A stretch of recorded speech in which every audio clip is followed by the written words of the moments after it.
Oh, Jorge, this was so stressful this week. I felt there was a lot of people putting the blame on other people for their own show. Oh, hey, hi, it's me, Wilma Fingerdoo, with the Fingerdoo review of RuPaul's Drag Race Season 12, Episode 5. And before I get started, I just want to take a moment to say thank you to those of you that have tipped me on PayPal. I wrote names down because I'm terrible with names. I don't know if you noticed this in my reviews of RuPaul's Drag Race, but I never get anyone's name right. But Ebony Josen, Derek Hopi, Catherine McGreechan, or McGreechan, I'm not sure. She could very well be Irish and it could be pronounced Sade. I wouldn't know. But thank you. Also, Art by Trudy. Check her out. She's a hoot. And Nathan Hogg. These people all tipped me this last week, and I would like to thank you from the bottom of my heart, especially in these uncertain times. I think we're all struggling with money, and we're all looking for new ways to make it. So for those of you who have been able to, thank you so much. Also, on my Redbubble page, somebody bought my Jorge Drink Me shirt. Now, this shirt was designed by Lar D'Souza. He's a fan of mine, but also now a friend. He sent me this fabulous drawing, which you can now get on stickers, t-shirt, any of it. And they're gorgeous. Let me prove it to you. I have one right here. Ooh, imagine this across your bazooms. Oh, Jorge, drink me. Jorge, go to a bar. Jorge, just point. Hopefully the bartender won't be offended at your being calling him Jorge. Mind you, I think Jorge's real name is George, but who cares? I'm just saying. All right. So on Redbubble, somebody bought that t-shirt, and I want to thank you for doing that, but I don't know who did it. So if you're the one that bought my Redbubble shirt, or you have bought Wilma Fingerdoo merch off Redbubble, send me a picture. A couple of you have in the past. Tag me in a photo, post it on Instagram or Twitter, and just tag Wilma Fingerdoo. And I will see it, and it'll be fabulous. And we'll laugh, we'll cry, it'll be delicious. Also, I also want to say that I have my Patreon supporters who have been supporting me, well, for a while now, for at least a year. And I'm up to, I think, 20 supporters now. I've had 5 new ones in the last month, and I'm very, very grateful. And thank you again from the bottom of my heart for that. And if you stick around to the very end of this video, you will see that their names are right there. You can see who's been supporting me. And if you would like to be one of those people, well, you can visit me on any of these websites. I have all the links down below, and we will get to it after this review. So, I guess there's only one thing left to say. Ooh! Oh, I caught my hair in my hanger. Thank you. What is this? It looks like mud water. What is it? Oh, it's a Dubonnet cocktail. Okay, so as some of you may know, I've been drinking a lot of gin lately, mostly because that's what I have at home, and I haven't really been going out to buy anything other than that. But I also had some Dubonnet, which is like a sweet fortified wine, kind of a little more involved than a vermouth, but it's lovely in a gin cocktail. It's 2 parts Dubonnet, 1 part gin, over ice with a bit of citrus. Look at that. Squiz, squiz, fight that scurvy. And this is the Queen of England's favorite cocktail, so I don't see why I shouldn't be drinking it either. Oh, I didn't see why she likes that. Oh, you get ripped halfway through that. You'd be unconscious before you hit the bottom of that glass. I bet you she hasn't finished a glass of this in nigh on 20 years. And she's like, and then a little dribbles out, and somebody comes by and wipes her every 5 minutes. I mean, that's what I assume the Queen gets up to. What else has she got going on? Nothing. So, let's get to it. Well, we started this episode off by saying goodbye to poor sweet Rock'em Sakura. And, you know, you could tell that the queens were shook, particularly Britta, who had to lip sync against her. I mean, Britta absolutely was so surprised at herself being in the bottom. She certainly didn't expect to be in the bottom when there were other people that she felt deserved it more. Hayden Zane. This is the thing I'll never understand about queens on RuPaul's Drag Race. I can understand how frustrating it is to not have the judges like, in your opinion, what you're doing, or to constantly get a bad critique, or to feel you're trying your hardest only to be in the bottom time and time again. I can see how that would be frustrating to you. But why you would make your life even more frustrating by worrying about whether somebody else should or shouldn't be where they oughta is a mystery to me. I feel like every queen who's ever been on RuPaul's Drag Race and bitched about somebody else and how easy they seem to have it or how well they're doing always fails, always gets kicked out, never makes the top 3. And it's just amazing. I would think at some point, regardless of how frustrated you are, regardless of how out of sorts you are because of this unique environment where you're cut off from your support system, that you would at least realize within the context of the game that looking like an absolute bag of dicks isn't going to help your career at all. I'm just saying. I know, I can't believe I said dicks. Of course, everyone took a moment to congratulate Gigi on her first win, but it didn't last long. No. And right away, almost every queen seemed to just dump on Aiden. And it was very sad to watch. And it broke my heart because, as I say, I don't see the point in it, especially with somebody that all the other queens think is so weak. Clearly she's not. And I hope there's a part of Aiden that is sitting there enjoying this, that she's causing this much disruption from big city queens. Seriously, she's living rent-free up in there as far as Britta's concerned, I'm just saying. I mean, even Nikki Doll, who really didn't say much of anything, was questioning her own talent next to Aiden. She's constantly being judged by the judges for not having a personality, whereas Aiden seems to be doing the minimum amount of work, in her opinion, and is full of personality, which is getting her a pass. Now, again, I don't understand why Nikki's seeing that and not appreciating it as a lesson on how she could be more demonstrative with her facets of personality. Ooh la la. God bless Heidi, who's quickly becoming a fave of mine. And if she doesn't make top 3, she will be Miss Congeniality this season. I can see it already. But I like that she kind of took a moment to stand up for Aiden. I mean, not publicly, quietly off to the side. Just saying that she sees a fire in Aiden. She sees the fight in her. And I think that's really all Aiden needs is one person in the room who sees what she's doing. I got you. Okay. Everyone needs that, at least once. Seriously.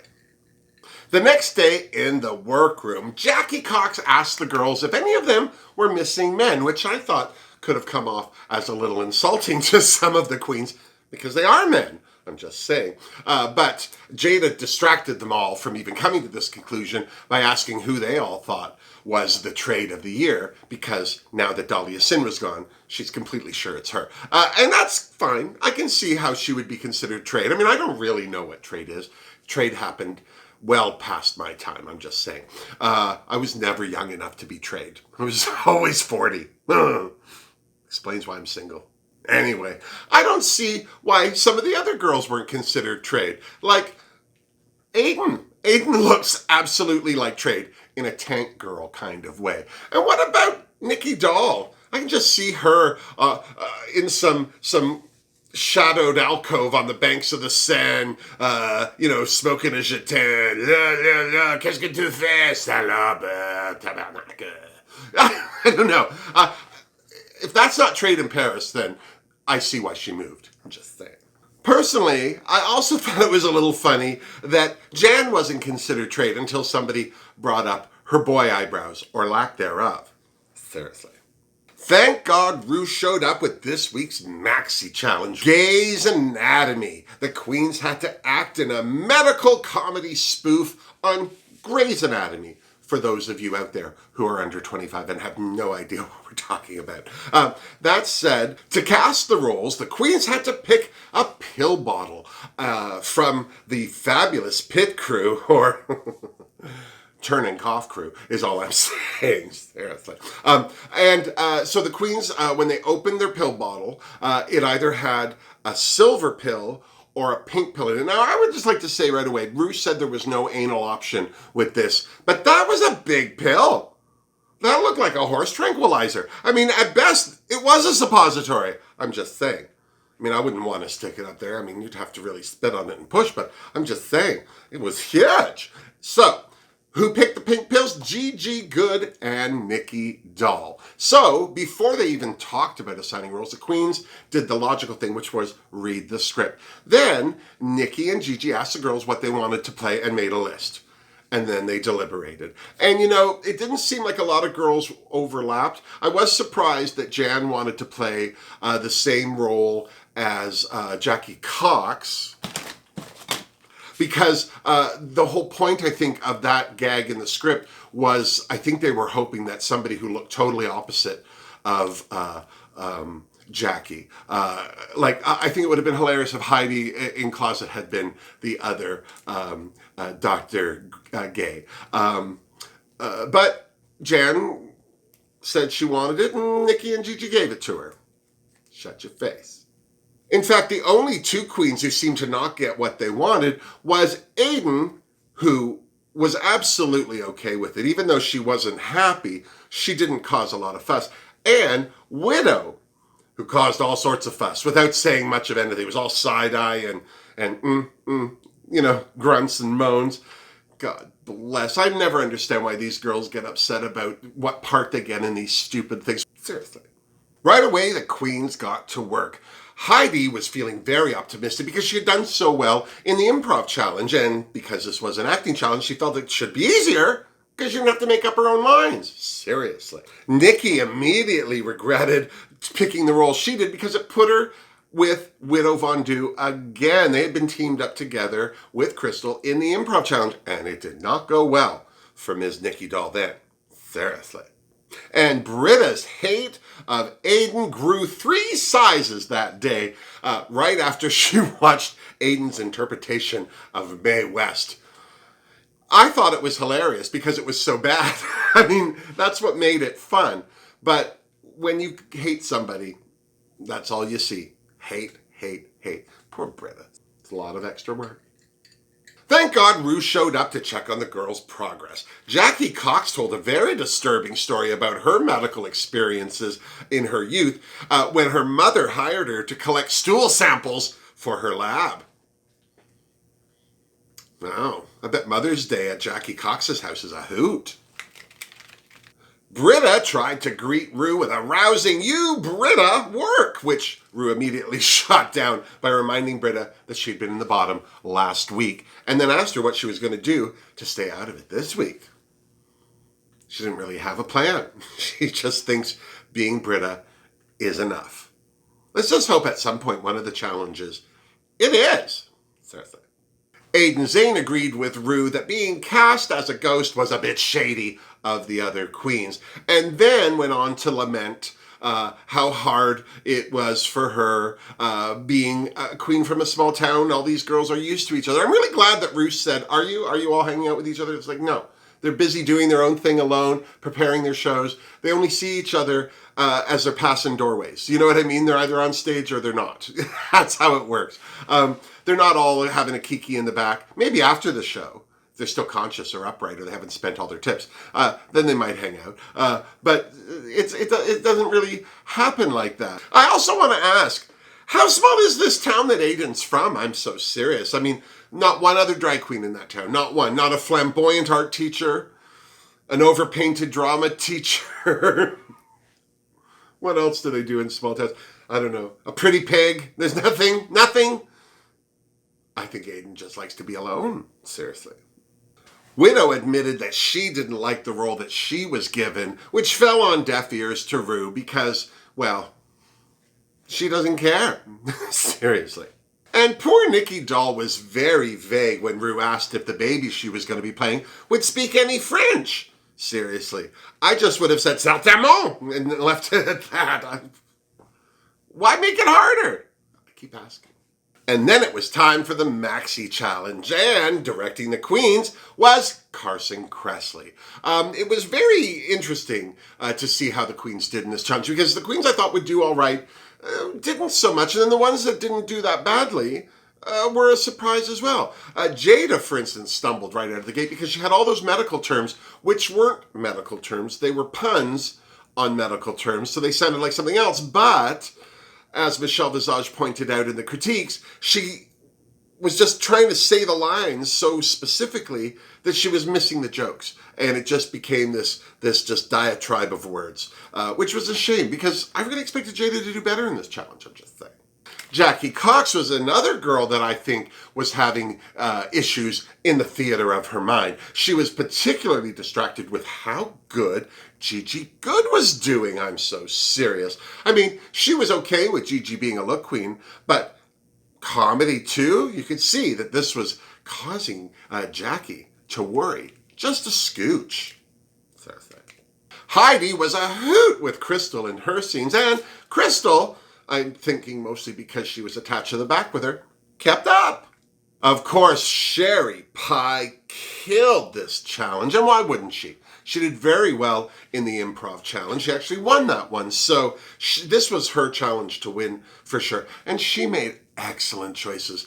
The face she painted was hilarious. Her mannerisms, the whole interaction while Jan is screaming, "Does this sweater make my neck look fat? Maybe it makes it look fatter."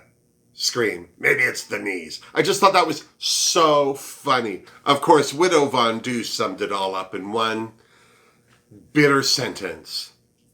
Sherry Pie. Just saying. You know, I bet the Widow Von Du had a quiet little celebratory party all by herself in the quiet of her own drag room when the Sherry Pie hit the fan earlier this season. I'm just saying. I mean, she's sitting there gnashing her teeth over Sherry Pie. She has to be thrilled she's out of the running now. I'm just hoping that Widow Von Du made it to top 4 herself. I'm just saying. That said, Widow killed her scene as well, so I don't know what the hell she was gnashing her teeth over. Seriously. Of course, the same thing can't be said for Nikki Doll. Bless her French face. I'm so serious. I don't think she did a bad job with the baby, but I think her idea of the baby was to be as gross or extreme as possible, so it made for a very ugly and distracting baby. I really enjoyed the kind of face that Eureka and Aquaria painted when they were playing babies on their season of Drag Race.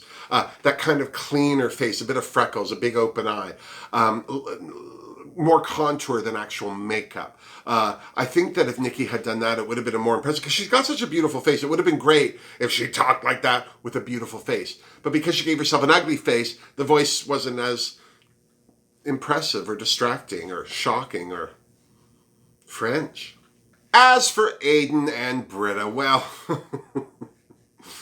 Aiden was rough out of the gate. I'm not going to lie to you. She missed a couple of lines. She was nervous. You could tell she was nervous. But she loosened up and she took direction extremely well.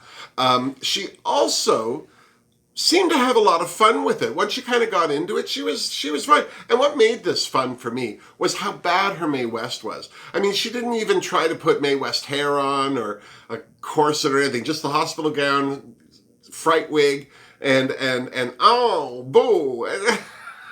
And the whole time she's doing that, all I could see was Alaska doing Mae West on All Stars. Just saying.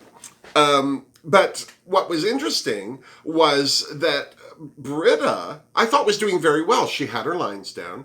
She listened to Carson. I don't know if she followed his direction well. There were a couple of line readings that he gave her that she still didn't seem to get. But they weren't detrimental to the meaning of a pun or the storyline in any way. It just ended up giving her this one-note level of acting through the whole thing where it was just this. It was a little desperate, it was a little loud, and it got a little annoying real quick, for me anyway.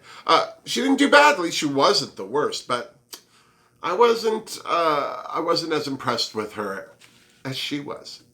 The next day in the workroom, the girls got ready for the runway. Nikki was feeling a little nervous about how the judges were going to see her baby, if they thought it was over the top enough, or, just showed personality, finally.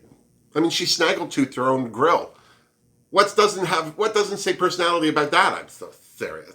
The thing, though, that surprised me about Nikki in the workroom was her saying how she felt about being on Drag Race as a foreigner. That she felt she was taking the spot of an American, or if she wasn't doing well in the show, it could easily be dismissed. You wasted a spot for somebody who could have done better.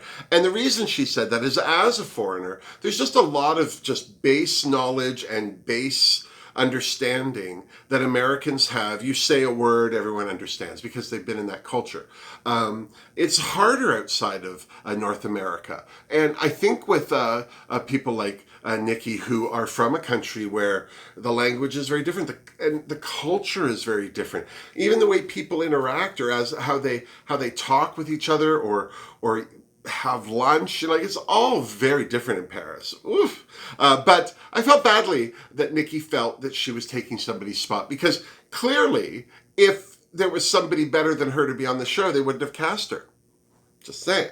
Here's to you, Nikki. Don't knock yourself down, baby. Thank God for Gigi Good. You know, she and Nikki clearly are developing a friendship, because she was super supportive with Nikki about it and told her not to do that. You can't go there. You can't make those. You can't think that way. It's not your job. Stop it.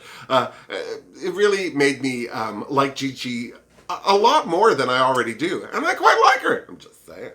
I don't understand why, but Jan asked Sherry Pie if her mother role in Grey's Anatomy was based on anybody real or anything. I mean, if it was, woof, poor Sherry Pie, explains a lot, I'm just going to say. But she said no, she has a super supportive mother, very, very stage mommy, very interested in everything that Sherry does, which made our Miss Jackie Cox emotional, because Jackie is a foreigner. Now, she may have been born in Canada, but her parents are from Persia, or from Afghanistan. This is the thing that we as North Americans will never understand unless we emigrate to another country. The reason that you leave a country is for more opportunity, better job, better housing, better lifestyle, no war, things like that. You want to get the heck out of a bad situation. And you want better for your children, whether you have them at that point or not. And better for their children means their ideal. Doctor, lawyer, whatever it is, running their family shop, whatever it is, their idea of success and achievement is their own, and they project that on their children. And the poor children suffer the most because they have that pressure. They can't let their folks down. Their folks are sacrificing daily for them, just for them. They're not going to school. They're not eating the best meals. They're not buying new shoes or new clothes or new phones or anything. It's for the kids. It's a lot of pressure. And I can totally understand why poor Miss Jackie Cox has what I'm only assuming could be a tumultuous relationship with her mother. It sounds like her mother's very hard in the name of love with Jackie, and it's a shame. It's a shame that her family doesn't know she does drag because of it, and it's a shame that they don't know the real Jackie. But at the same time, I'm sure Jackie, her family isn't a stranger to her. I'm sure that she knows what their reaction will be no matter what goes on. So maybe, hopefully, season 12 is another season where RuPaul's Drag Race will bring families together, and Ms. Cox will be able to bring her mom to a show. I don't know. But either way, God bless Jackie Cox and all kids of parents who are just trying to give their kids a better life. Seriously. Widow Von Du also got emotional and shared her mom's story, which was that her mom had died in a car accident. And didn't just die in a car accident, they'd had a terrible fight before it happened. And so their last words to each other were not loving and supportive. And that's the worst. I can't imagine anybody dying after I told them horrible, hateful things in anger. That's got to be the biggest guilt trip you can put on yourself at all. And I was really interested to see all the queens kind of starting to see why Widow is the way she is, because her mom wasn't around during those formative years. Yeah, I can see it too. Here's to you, Widow. I'm so sorry, baby. And so as the queens dried each other's tears, it was time to hit the runway. And oh, sweet Marie and the ships at sea. Forget last week's purple outfit. This green deliciousness is my new favorite. 2 favorite looks in 2 weeks. That Zaldi is spoiling me. I'm just saying. I couldn't believe how beautiful Ru looked. The hair, the dress, all of it. And joining Ru on the judges panel, as always, Miss Mama Michelle looking gorgeous, and returning from the set where he was directing, Carson Kressley, and joining them on the judging panel, Normani. Is that her name? Normani? I kept calling her Normandy. I have to tell you, I had to look her up. I had to look her up online. I didn't know who the hell she was. Apparently, she was in some group, Fifth Harmony, that was a product of America's Got Talent. I don't know. I'm too old to know who any of these people are, apparently. But I did check out a video. She is a gorgeous girl. She can really dance, and she's got an excellent singing voice. So if you're looking for a new girl to follow, or you already follow her and you think I'm too old to tell you these things, well then do it, or don't. I'm having a cocktail. First down the runway was Jada Essence Hall in her beautiful, exaggerated shoulder, I don't know what to call that, nude fantasy, electric binding tape thing. The best thing about this costume for me was that cape absolutely went with that outfit. This was not an add-on. This was not a last-minute grab. This was meant to be part of that outfit. And she rocked it. It looked great, seriously. Britta was next down the runway, and I loved this look until they pulled back and I saw the bottom half of it. Barf. No offense to Britta, but I hate that look. I don't mind chaps. I don't mind... who was it that wore the denim one? Oh, the Vixen wore that denim one where it was like a razorback, but from the waist down and then out. That was fine. But that line right there at the thighs where it straps, it just makes it look like she jumped off the toilet quick and someone yelled fire and she hasn't pulled up her skirt yet. Do you know what I mean? I find that look very distracting. And I have to say, I love this corset she had on. It was stunning. Really interesting, but it was distracting, and it was all about that corset. The cape was organza. You could see right through it. It was almost a non-issue, as an afterthought. I mean, the whole outfit looked great, and if you were going to say what was the feature of that outfit, it would have been the corset, not the Little Red Riding cape. I wish it had been out of red velvet or something. It would have been so much better. I really appreciated Jackie Cox's look, but that intricate headdress was so beautiful and so elegant that it made the rest of her costume look cheap. Sorry about it.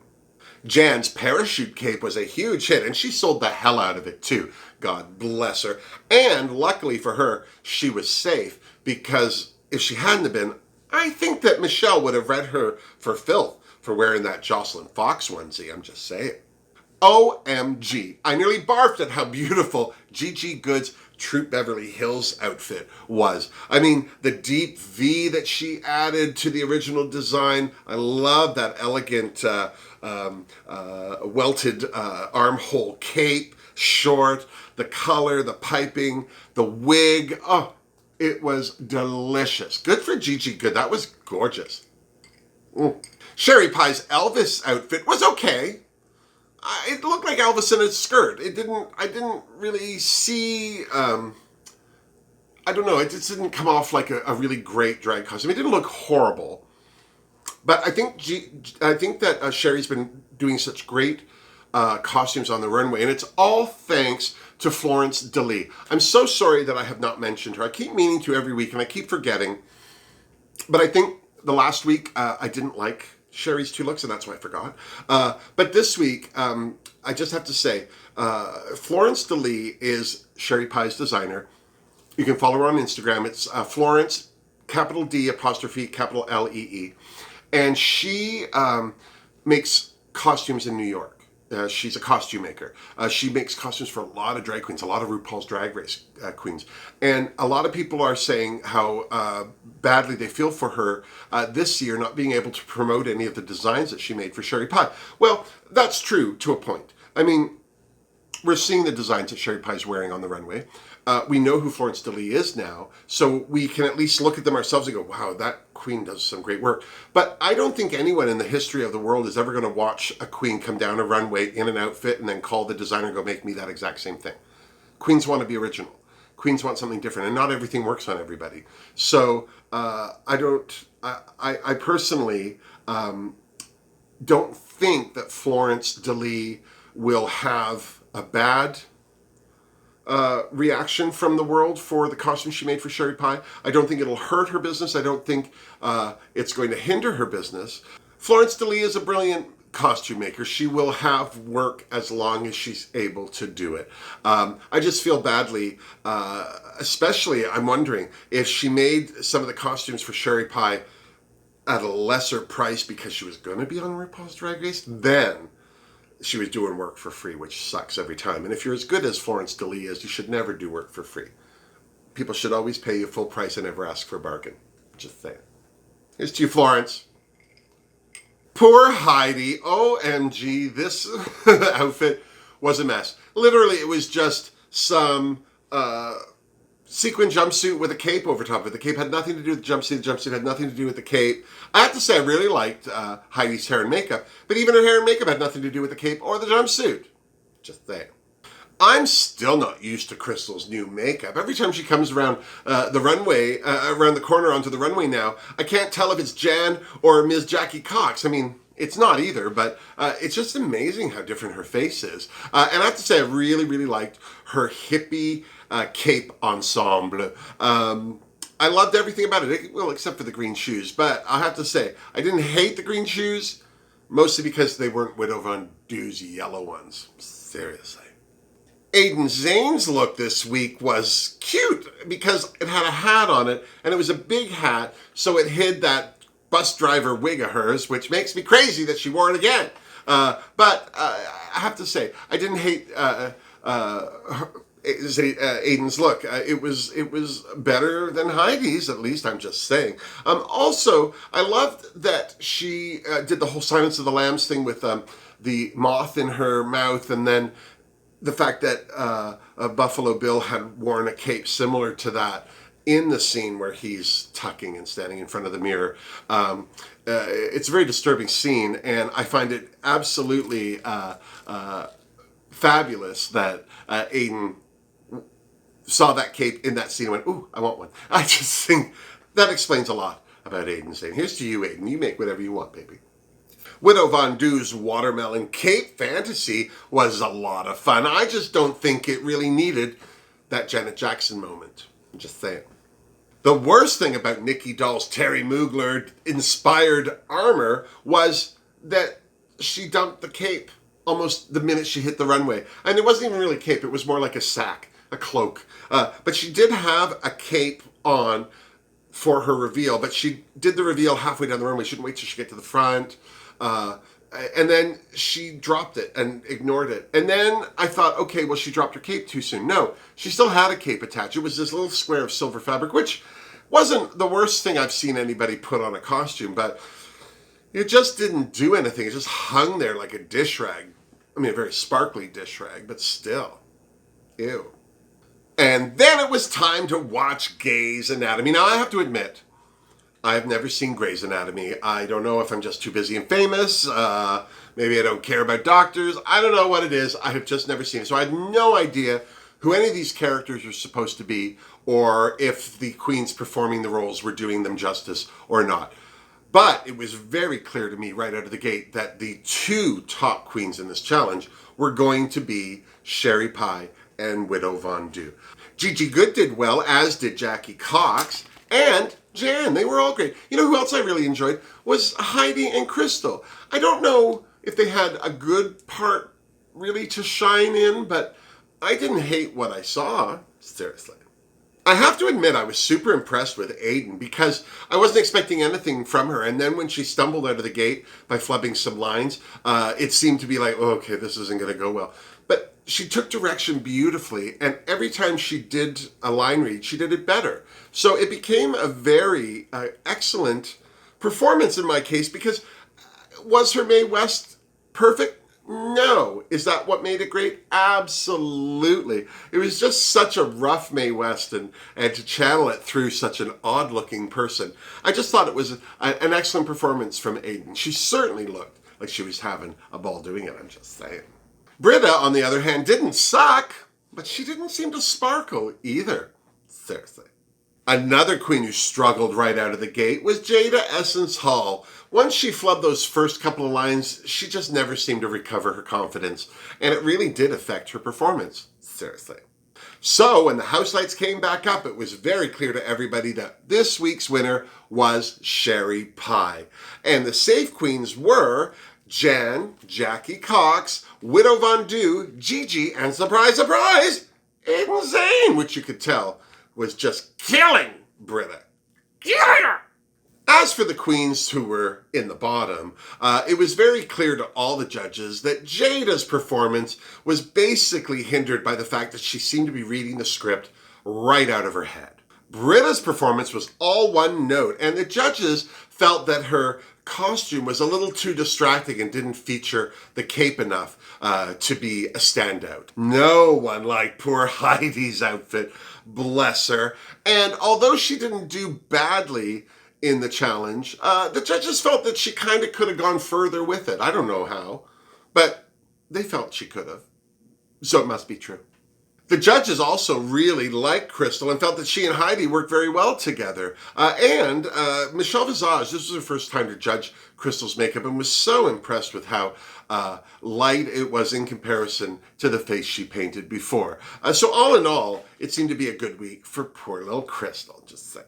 No one seemed impressed by Nikki Doll this week at all. There was still no personality in her performance, and they weren't impressed with her runway look. I'm so serious. I'm just glad that Ru took a moment to remind Nikki and the rest of the girls that at this point of the competition with this caliber of queens, they're now splitting hairs. They're getting into the nitty-gritty. So they're really dissecting good performances, which makes, I think, the actors feel bad. And then Ru hit the queens with her classic question, who do you think should go home? Well, Jada Essence Hall picked Heidi in closet without a thought. And then everybody else picked Nikki Doll, including Nikki Doll, which basically is code for send me home, I'm done. Which is sad. I feel badly for Nikki. But in Nikki Doll's defense, I have to say I understand where she was coming from. She felt she did do badly in the challenge, and then as a foreigner, she isn't getting a lot of these little nuances that the other queens just inherently know. So it has been a difficult uphill battle for her, and I think it's starting to wear on her. Bless. So when Ru pushed her again and said, so who are you going to send home if you had a chance? She agreed, based on the judge's critique of her runway, that Heidi should go. Bless her. So when the queens returned to the runway, it was no surprise to me that Heidi and Nikki were in the bottom. They got the roughest critiques from the judges this week. And I have to say, I was looking forward to this lip sync. I mean, I was upset that Nikki was in the bottom and Heidi, because I really do like both of them. I think that they're both lovely personalities anyway. And I'm not ready to say bye to either of them. Right out of the gate, I couldn't take my eyes off Heidi. She was doing everything I wanted to see. She took off her earrings, she took off that cape, she worked her lines, rubbed her legs, she did some splits, she did a bunch of stuff. It was very impressive. And what I liked about it was it wasn't desperate. She didn't seem to be throwing herself around in some desperate thing. When she did the splits, they were slower splits. When she walked to the back of the stage, she took her time. When she crawled across the stage or dragged herself across the stage, it wasn't like a crab trying to find the ocean. Do you know what I mean? She's just very deliberate and pointed. Nikki, on the other hand, didn't do a bad job. I mean, she had specific moves, took her time, was very deliberate as well. But she just wasn't as impressive. I kept finding while I was looking, I had to remind myself to look at Nikki, and then something that Heidi was doing would distract me. Because Heidi was all over that stage. She was up, she was down. She even somersaulted out of her wig, but she was very quick to pull it back on. And I'm sure she was absolutely mortified and felt, that's it, I'm going home. But that wasn't the case. She shantaed, and it was Nikki Doll who sashayed away. I'm so serious. Oh, I'm so sorry to see her go because I really like Nikki. I think that she is a lovely person from what we got to see of her backstage. I think that she has a great personality and a great sense of style and performance, and I am looking forward to seeing more from her. I mean, she already has a video out on YouTube. She's in Paris in front of the Eiffel Tower looking gorgeous. clearly done either last year. It looks like it's summer-ish, so could have been the fall last year that she did it. I don't know. But either way, now we're down to 10 queens. Are you sorry Nikki's gone? Do you think that Heidi should have gone? Do you think Aiden should have been in the bottom instead of Nikki? What do you think? Leave a comment down below. Also, don't forget to subscribe to my channel if you haven't. Also, don't forget to like the video if you did. I don't want you to like it if you didn't. Seriously. Don't be a liar. Just tell people what you like. Seriously. And don't forget to check out all my links below if you want to support me in any way that you care to. So, until next week, miss me! Mwah! Seriously, Jorge. Oh, this is nicest doing it out here. I feel royal already.